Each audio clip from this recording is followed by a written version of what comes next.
आम ग्राम देवती मैंने भावतुनी पत्थर बोलिकी केते उदाहरण देला आपन बुझिबे निश्चक सत्य घटना एबे भारी चर्चा चलछि पाला वाला को जने कवि को नाम दियंती जे बांका बांका दस चौपदी जो गायक न जानिछि ता पाला से बांका दस के जानि ताको गा पर हम जाइतली मोर मन पट खोदा दिला बांका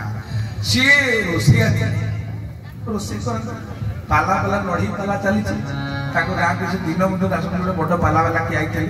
से सब कौन पाला वाला दीटा लड़ी अच्छे पाला वाला तो मंच उपर आजिकल जो स्तर को चली गले लोक गोटे मजा कहते आम ना हरिनाथ थे पुओ नाथ थे बाप पुओ दी जन पाला लड़ी माने बापा पुओ को एभली प्रश्न पचार देगला आम से घोड़े नहीं शंकरेश्वर पाखे पाला चली बापा पुओ दी जन लड़ी पाला कर बापा कही गला प्रश्न पचार देला तू जब ठीक बापा को जन्म हो आर मात्र सब पुओ से छाती खुलिक आईला कहला पाला कहला मो बापा ओडिशा जन विख्यात पाला तुम बापा के चोषा माने सी तुम बापा चाष करूला जोगी केन्द्र धरिक बुलूला कि मो बापा ओडिशा गोटे विख्यात पाला मो बापा को देखा तो पाला 50 से कह तुम बापा कईटा पाला गाऊला माने बाप पुओर लड़ई लोक आम तो माने प्रकारांतर बापार प्रचार कर मजा आगे प्रकृत में साधारण मनीष थे तेणु सी बापा हरिक तो जी प्रश्न पचारि सी जो विख्यात पाला कर सी 50 राति गला कि लोक आनंद शांति कि सी परस्पर आनंद नौ बाप को प्रश्न पचारि से बापा को भी लड़ई पाला होगा से पाला लड़ई शत्रुशत से लड़ई जो पाला गोटे हारी जाए मन दुख हो खाया पतर बसी बांका दास कौन कर खाया को बाड़ी के पाला बेला सब जिन खाती टे चारि चारिया झोल दे तो सी खाऊ माने खाऊला ये से पचार देले कहला आज्ञा से कहला आपन गोटे चौपदी बोली पाइले गोटे चौपदी गाइला गरम ढोल को बांका दास को पड़ला यदि गरम ढोल फोपाड़ी बांका दास ऊपर गरम मुटा कौन अवस्था से मुह धोकर बांका दास कहला आदि ठारू ये उचित काम करेंगे ना आ रोषे करेंगे पड़ा बांका दास गले अभाव अनाटन संग गाँ ठाकुराणी जमी आम वज्र माँ काली से गाँव ठाकुराणी अच्छी माँ को पीठी सब नवरात्र पूजा दिए गोटे 16 पूजा हुए कौटी मूलाष्टमी महाष्टमी ताको शारदीय पार्वण उत्सव कहुए आउ गोटे पूजा हुए बासंत दुर्गा पूजा ए चैत्र मास हम बासंत से माँ को जेहतु पूजा चली माँ माने आमर जीवन माँ जागृत वैष्णवी रीति पूजा सरल वैष्णवी रीति पूजा तो माँ गोटे पणा हांडी जाए पणा से जी जंगल लेकिन पणाहांडी दब नुआ नुआ 50 टका मिल आप चिंता करते 50 टका मिले कौन ये कौटी आजिकल सीना छुआ पिछले किसी नुह बोपा माँ 500 नहीं संगे संगे अंडे अंडा के छाड़ी चली जाऊँगी मो बयस जो उच्च बयस जो मैंने अच्छा मो बयस जो मैंने अच्छा सतरे चिंता कले 50 टका आम कि दुर्मूल्य था सर केत अभाव था घरे पैसा पत्र अभाव था आम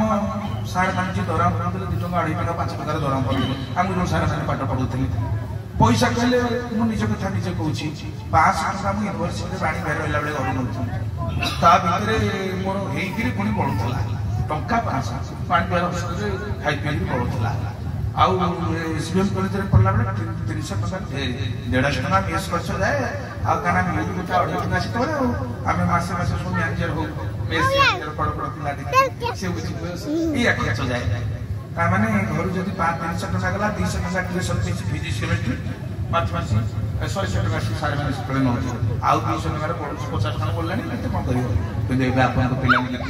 डेली 500 जी नकल पड़े ये बॉयलर कुंडा भाई छुआ खाई पड़े तार केवल कारण ये घुषुरी चर्बी मिशा कुरकुरी आउ कौन कौन सब बाजे खाद्य सब जोटा पैकिंग रोचे ए सब अपमिश्रित आप देखते बर्तमान पुरी में होटेल बाहर गोमांस यहाँ लुचा छप कथा ना सब इलेक्ट्रोनिक्स मीडिया प्रिंट मीडिया देखते जो मैंने झील बाहर कर पुओ बाहर कर 5 क्विंटाल मटन बना दौर गोटे क्विंटाल मटन आउ गोमांस हूँ 4 क्विंटाल कारण से सफा सुतरा होता है ये अखाद्य ये माने भयंकर विस्फोरण पूरी की व्यापी गला केवल आम मान तुंड उपर आघात नहीं। आम तो आम गजपति मार्ग विषय कथा होलु आपण चाहिए टे हंतानी पुरी को आमिष मुक्त करिया गजपति महाराज गजपति राम केते थर कहूँ जो सर्वसाधारण गोटे विराट आंदोलन करेंगे ये कथा हो पार ना कि आप देखो आमर ये आम सतोष भाई अच्छा किसी लोक भी जाइए काशी विश्वनाथ पाखे आम गुरु घणी से अच्छे से भी संपूर्ण जोगी ध्यान कर ना गोटे आप देखिए आमिष ना कि मध ना काशी अयोध्या अयोध्या भी ना अयोध्या कम पठाण अच्छा वृंदावन पंचकोशी भितर कौटे आमिष बिक्री भी ना आम पूरी कौन ये पारे केवल आम सचेतनतार अभाव क्या जो मैंने अच्छा न्याय करने आईन देवाई सी तो आईन भेड़ा फसल खाई जाऊँ हम कौन से तो निजे खाइबे तेणु सी तुम कली चली कौन तेणु कहबार अर्थ ये जो अवस्था बर्तमान घटना घटुची आम मान मानसिक जो खराब हो आज मूड सो योर मूड जमी खाद्य खाइबा आम मन परिवर्तन से मनस्थिति हो जाए कहीं न्यूटन स्थान कौन every action there is equal and opposite reaction प्रत्येक क्रियार समान और विपरीत प्रतिक्रिया थाए तो आम जमी खाद्य खाइबा तार प्रभाव आम पर पड़ोनी ये छुआ दिटा करे माँ बापा जो पाखे बसत नहीं तार माँ बापा जी थे तुम निज छुआ को निज पाखे नहीं बस से अन्य मान डिस्टर्ब कर बोले सच्चिदानंद भगवान की जय। तेणु ये प्रवचन विषय वस्तु ये बड़ गंभीर चिंतार कारण है बर्तमान आप भावतुनि प्रवचन गोटे मनोरंजन कार्यक्रम सहीगले पड़े ना मोर निवेदन ये तो कौन से व्यक्तिगत कथा मो गाँव भावुचे जगत